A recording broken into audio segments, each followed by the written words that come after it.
Hello बच्चों, जैसा कि सबको पता है कि मैं जो क्लास 10th एनसीईआरटी मैथ्स है उसका मैं 1 by 1 question exercise by exercise कर रहा हूँ। तो यहाँ तक हम लोग 6.3 का ये जो इससे पहले मैंने 6.3 का 3 वीडियो बना दिया, पार्ट 1 पार्ट 2 पार्ट 3 करके होगा।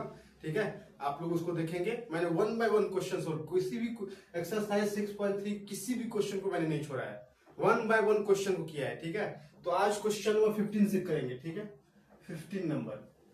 इससे पहले इसमें टोटल 6.3 में टोटल 16 क्वेश्चन है, 14 तक मैंने कर दिया है और आप लोग उसको देखेंगे, फिर प्रैक्टिस करेंगे, फिर और एक बार में समझ दोबारा देखेंगे वीडियो को, फिर प्रैक्टिस करेंगे। अगर आपको समझ में अच्छी बात है, नहीं समझ में आए तो आप मुझे बताएंगे। कैसे बताएंगे? कमेंट करके सर थोड़ा सा और एक्सप्लेनेशन, मैंने सबसे बेस्ट एक्सप्लेनेशन दिया है। ठीक है, एक्सप्लेन किया है, अच्छे से समझाया है। फिर भी किसी को समझने में प्रॉब्लम होगा तो आप कमेंट करेंगे, मैं ट्राई करूंगा कि और कैसे मैं समझाऊं कि आपको समझ में आ जाए। ठीक है, और आप लोग मेहनत करेंगे, प्रैक्टिस करोगे। मैथ्स है, मैं हर वीडियो में बोलता हूँ, फिर बोलूंगा, मैथ्स को प्रैक्टिस करोगे तो ही समझ में आएगा। कोई कुछ भी कर ले, मेरे पढ़ाने से आप नहीं पढ़ सकते हैं जब तक आप मेरा वीडियो देख के मेरा नहीं, किसी और का भी, चाहे मेरा वीडियो देखे या किसी और का वीडियो, समझने के बाद आपको प्रैक्टिस करना पड़ेगा। ये नहीं कि मैंने एक बार समझ के अब चलो अब एग्जाम में बना देगा, ऐसा नहीं होगा। समझने के बाद भी आपको 4 बार 5 बार प्रैक्टिस करना होगा। विदाउट प्रैक्टिस कोई भी, आपको दुनिया का कोई भी टीचर हो, आपको मैथ्स नहीं पढ़ा सकता है। ठीक है, तो आपको मेरा वीडियो अच्छा लगता है तो मेरा देखेंगे, किसी और का अच्छा लगा तो किसी और को देखेंगे और आप प्रैक्टिस करेंगे। विदाउट प्रैक्टिस कोई भी टीचर पढ़ा दे आपको नहीं होएगा मैथ्स। ठीक है, चलो हम लोग क्वेश्चन नंबर 15 से स्टार्ट करते हैं। और मेरा वीडियो देखने का तभी फायदा होगा जब मेरा वीडियो देखते देखते आप लोग एनसीईआरटी बुक को खोल के रखेंगे। तो एनसीईआरटी बुक खोलेंगे, सब लोग खोल लिए, वीडियो को पॉज करेंगे, क्वेश्चन नंबर 15 पढ़ेंगे।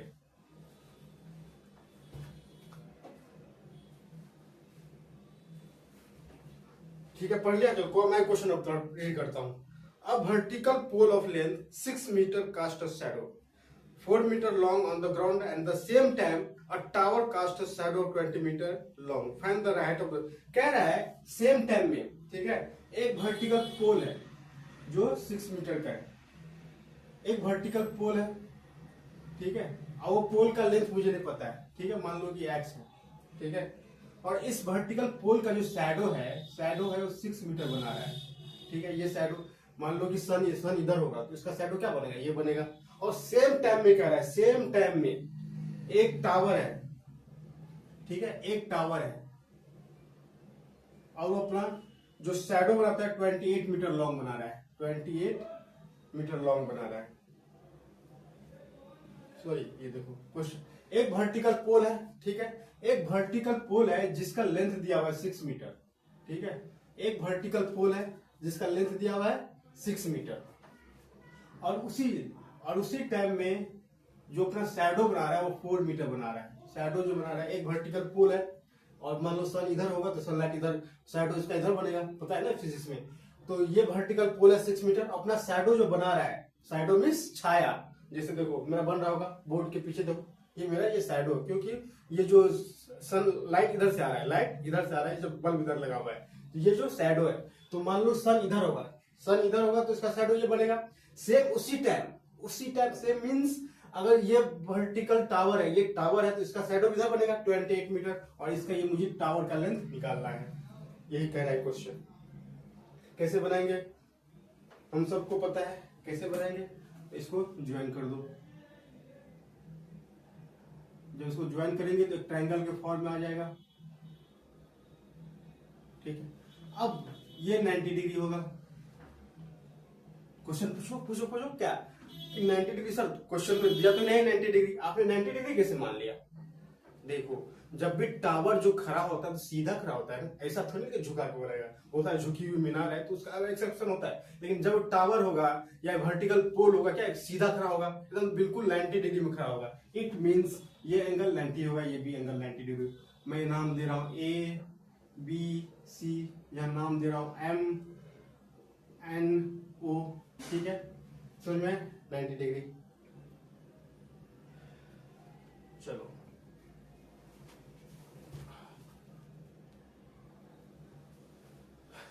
ठीक है, तो इसको क्या करेंगे, पहले इस ट्रायंगल को सिमिलर करेंगे। सिमिलर क्या करेंगे? देखो इन triangle ABC and triangle MNO, ठीक है। Angle B is equal to angle N, क्यों? Is equal to 90 degree. ये तो सबको पता है, 90 डिग्री ये भी है, 90 डिग्री ये भी है। इसके बाद का सेम टाइम, इस क्वेश्चन में सेम टाइम देने का मतलब हुआ कि सन यहाँ पे होगा तो इसका जो एलिवेशन होगा, इट मीन्स ये जो एंगल होगा और ये जो एंगल होगा इक्वल होगा। सेम टाइम कहने का मतलब जो शैडो बना रहा है ये सेम होगा, ये एंगल इक्वल होगा। तो यहाँ लिखेंगे angle ACB is equal to angle MON। क्यों? क्योंकि सेम टाइम में सनलाइट शैडो दे रहा है। सेम टाइम, ये क्वेश्चन सेम टाइम में नहीं करता तो क्वेश्चन इनकम्प्लीटेड है, क्वेश्चन बनता ही नहीं, ठीक है। सेम टाइम में कह रहा है, जब दो एंगल इक्वल हो गया तो थर्ड एंगल क्या होगा? Therefore third angle will be equal, third angle will be equal, therefore triangle ABC similar होगा ट्रायंगल MON के। जब सिमिलर हो गया तो उसका जो रिस्पेक्टिव साइड्स होता है, उसके साइड्स का रेशियो इक्वल होता है। तो AB, अब देखो AB बाय क्या लेंगे? AB बाय MN ही लेंगे, लेकिन MN ही क्यों लेंगे? देखो ये एंगल हो गया, ये AB किसके एंगल का? इस एंगल के अपोजिट है, इस एंगल के अपोजिट है, तो इस एंगल में इस ट्रायंगल में कौन सा एंगल? ये एंगल इक्वल है, इस एंगल की अपोजिट लेंगे MN is equal to BC, और BC मैंने लिया थर्ड एंगल का अपोजिट, यानी ये एंगल इक्वल, ये जो थर्ड एंगल बचा, तो ये BC थर्ड एंगल का अपोजिट है, इस एंगल, ये एंगल इस ट्रायंगल इस एंगल इक्वल है, तो इसी एंगल का अपोजिट का साइड लेंगे BC बाय NO। AB का वैल्यू 6 है, MN का वैल्यू X मुझे निकालना है, BC का वैल्यू 4 है, और NO का वैल्यू 28 है। करो 4 7 जा 28, तो X is equal to 7642 metre. ये मेरा आंसर हो गया। टावर का height of tower is equal to 42 metre. बस इतना इजी क्वेश्चन था। आई होप समझ में आ गया होगा। वीडियो को पॉज करेंगे और लिख लेंगे।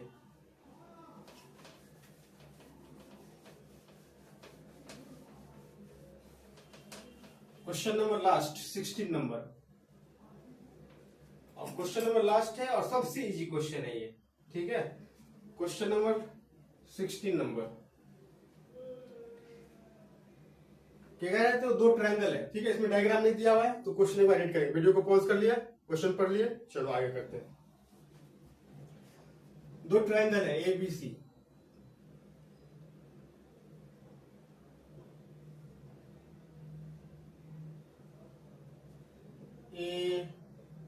ABC PQR, और ये मीडियन है। मीडियन को मैंने बता दिया है, मीडियन मैंने क्या होता है वो बता दिया है मैंने। मीडियन मैंने बता दिया है, क्या बताया है? मीडियन AD और M, ठीक है। ये है मीडियन। क्या होता है सबको बता दिया। इससे पहले जो पहले वाले वीडियो में क्वेश्चन नंबर 12 और 14 लगभग सेम जैसा था, बट लगभग सेम था, और क्वेश्चन नंबर 12 में कुछ और दिया हुआ था, क्वेश्चन नंबर 14 में कुछ और दिया हुआ था, लेकिन मीडियन से रिलेटेड ही था। ये क्वेश्चन भी मीडियन से रिलेटेड है। मीडियन जो होता है ट्रायंगल के वर्टेक्स, किसी एक वर्टेक्स से उसके अपोजिट साइड्स को डिवाइड करने वाली लाइन को मीडियन कहते हैं। ये और ये इक्वल होगा। सिमिलरली तो ये और ये इक्वल है, और ये इक्वल है। और मुझे दिया हुआ है, क्या दिया हुआ? Given triangle ABC, triangle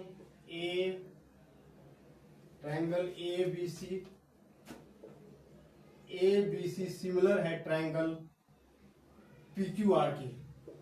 PQR ये दिया हुआ है ऑलरेडी, ये ट्रायंगल सिमिलर है, और ये प्रूफ करना है। क्या प्रूफ करना है? AB by PQ is equal to AD by PM, ठीक है। ये मुझे प्रूफ करना है। सबको क्वेश्चन दिख रहा है?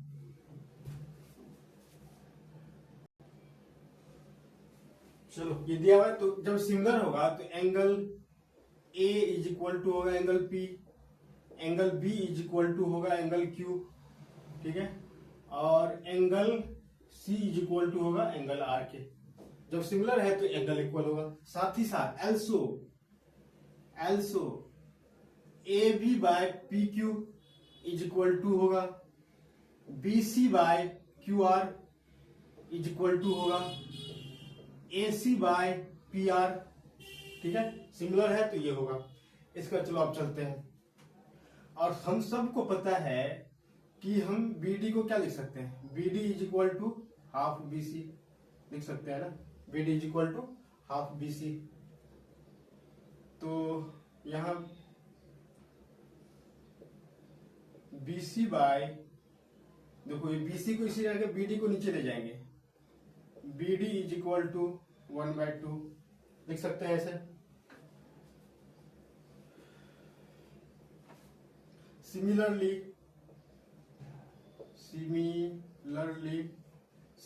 QM को मैं लिख सकता हूं, QM को लिख सकता हूं हाफ QR। तो यहां हो जाएगा QR by QM is equal to 1/2। कैसे अब sir BD is equal to half BC कैसे, ये मीडियन है, इस मीन्स अगर ये 5 है तो ये भी 5 होगा, तो BC 10 हो गया। इसका मतलब BD का जो वैल्यू है BC का हाफ है। सिमिलरली मान लो ये 20 है तो ये भी 10 होगा, ये भी 10 होगा। तो QM का जो वैल्यू है QR का हाफ है, तो इसमें इस फॉर्म में लिखा। इससे पहले क्वेश्चन मैंने 12 और 14 में मीडियन का अच्छे से बताया, उसको भी देख लेना। और सेम बात मैं यही बोल रहा हूँ, तो उसको देखने की जरूरत नहीं, यही में समझ सकते हो। फिर भी समझ में आया तो क्वेश्चन नंबर 12 और 14 इस एक्सरसाइज का 6.3 का क्वेश्चन नंबर 12 और 14 बहुत ही इंपॉर्टेंट क्वेश्चन था। इसमें से 14 थोड़ा लेंथी क्वेश्चन था, उसको बनाने इतना लेंथी इससे छोटा नहीं हो सकता है। ठीक है, जितना पॉसिबल था, मेथड भी कम नहीं होना चाहिए और जितना होना चाहिए उतना ही लंबा है। उससे जितना छोटा होगा उससे ज्यादा लंबा भी नहीं किया है, और उससे छोटा होगा भी नहीं। और उससे छोटा हम बनाएंगे, बहुत सारा जो कॉन्सेप्ट है उसको इग्नोर करना पड़ेगा, जो कि मैथ्स में नहीं पॉसिबल है। इग्नोर उसी को करना है जो एक बार कर चुके हैं, सिमिलरली करके ऐसे लिख सकते हैं। क्वेश्चन नंबर 16 हो गया, यहां तक दिख रहा है नीचे तक? चलो ठीक है, नीचे तक दिख रहा है। अब ये हो गया, तो देखो BC by BD is equal to 1/2 है, QR बाय QM भी 1/2 है। It means BC by BD is equal to क्या हो जाएगा, BC by BD is equal to QR by QM हो जाएगा ना। अब देखो BC by QR is equal to BD by QM। सब बोलो ये कैसे कर दिया, BC है हमको। देखो अब ये BC बाय BD, BC और BD एक ही ट्रायंगल में है, QR बाय QM एक ही ट्रायंगल में। तो मुझे दोनों ट्रायंगल को क्या करना है, कंपेयर करना है। तो QR को मैंने ये मल्टीप्लाई इस साइड डिवाइड हो जाएगा, ये BD डिवाइड इस साइड मल्टीप्लाई हो जाएगा, तो BD बाय QM हो गया। अब देखेंगे triangle BC implies that BC by QR। देखो BC बाय QR कहीं दिया हुआ है, BC बाय QR का वैल्यू क्या दिया हुआ है, AB बाय PQ। ठीक है, AB by PQ। It means BC by QR is equal to BD by QM is equal to what, BC AC by PR, AC by PR। ठीक है, BC bye, इसको नहीं लिखना है। ठीक है, BD बाय Q। देखो BC by QR equal to है BD बाय QM, और गिवन है BC by QR is equal to AB by PQ। इसको लिख सकते हैं therefore AB by PQ is equal to, AB by PQ is equal to BC by QR is equal to BD by QM। समझ में आया? देखो BC by QR is equal to BDM मैंने proof किया, तो BC बाय QR, और ये BC by QR is equal to है AB बाय PQ। अब इन ट्राइंगल देयरफॉर देखो AB by PQ is equal to BC नहीं लिखना है ना, BD लिखना है। चलो, और BD बाय QM, अरे एक्स्ट्रा फिर हो गया। तो BC की जगह पे लिख सकते हैं AB by PQ is equal to BD by QM। ये QR है। देखो BC by QR is equal to BD by QM तो प्रूफ किया है, और BC बाय QR को जगह पे हम लिख सकते हैं AB बाय PQ। देखो BC by QR and angle, चलो आप लिखेंगे, स्पेस के चक्कर में सोचता हूँ इधर ही कर दो, लेकिन अब बढ़ाना ही पड़ेगा। अब लिखेंगे in triangle ABD and triangle PQM AB by PQ is equal to BD by QM and angle B is equal to angle Q। देखो थर्ड कंडीशन, जो सिमिलैरिटी का 3 कंडीशन मैंने बताया था, जिनको नहीं पता है इससे फर्स्ट ये पार्ट थर्ड है, ठीक है। एक्सरसाइज 6.3 का पार्ट थर्ड है, पार्ट 2 में भी बताया है और पार्ट 1 में भी बताया है, तो आप उसको देख लेंगे। अब देखो थर्ड कंडीशन था कि दो ट्रायंगल सिमिलर होगा इफ इसका AB बाय PQ, मान चलिए मैं बता देता हूं, दो ट्रायंगल है, ठीक है, ABC PQR दिख रहा है ना, चलो नीचे तो दिख रहा है PQ।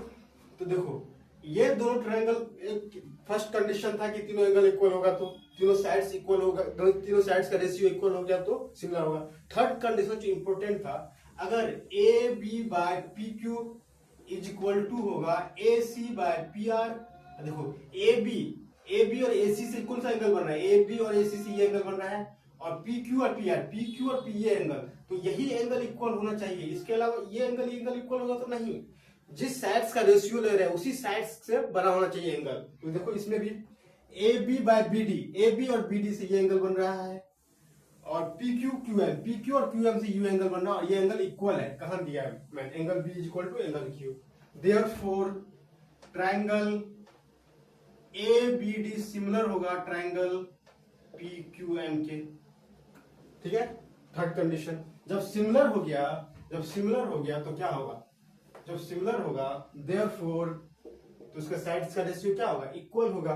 तो AB by PQ is equal to AD by PM, ये तो मुझे प्रूफ करना था।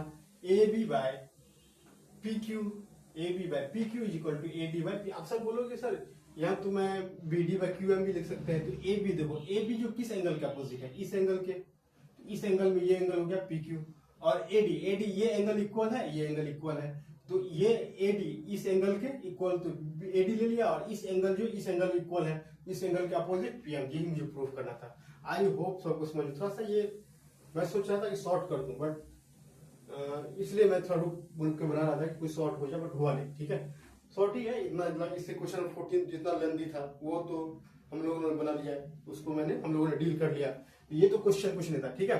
तो आई होप सबको ये क्वेश्चन समझ में आया होगा। ये एक्सरसाइज बहुत इंपॉर्टेंट है एग्जाम के पर्पज से, इससे क्वेश्चन 1 या 2 तो आना ही आना है। एक्सरसाइज 6.3 से 1 या 2 क्वेश्चन आना ही आना है, क्योंकि एक्सरसाइज 6.1, 6.2, 6.3 सबसे इंपॉर्टेंट था ये एक्सरसाइज, ठीक है। तो इस एक्सरसाइज को अच्छे से कंप्लीट करेंगे, और देख समझने के बाद उसको प्रैक्टिस करेंगे, ठीक है। बिना प्रैक्टिस का नहीं बनेगा, मैं कितना भी अच्छा बता दूं, कोई भी टीचर कितना अच्छा भी बता दे, आपको बिना प्रैक्टिस का मैथ्स नहीं आएगा या ये क्वेश्चन नहीं बनेगा, ठीक है। आई होप अब हम लोग नेक्स्ट एक्सरसाइज 7.1 होगा, आई थिंक कोऑर्डिनेट ज्योमेट्री है, उसको एक्सरसाइज 1 बाय 1 क्वेश्चन को सोल्व करेंगे। तब तक के लिए आप लोग इसको एंजॉय करें, प्रैक्टिस करें, और क्या मेहनत करें। Thank you.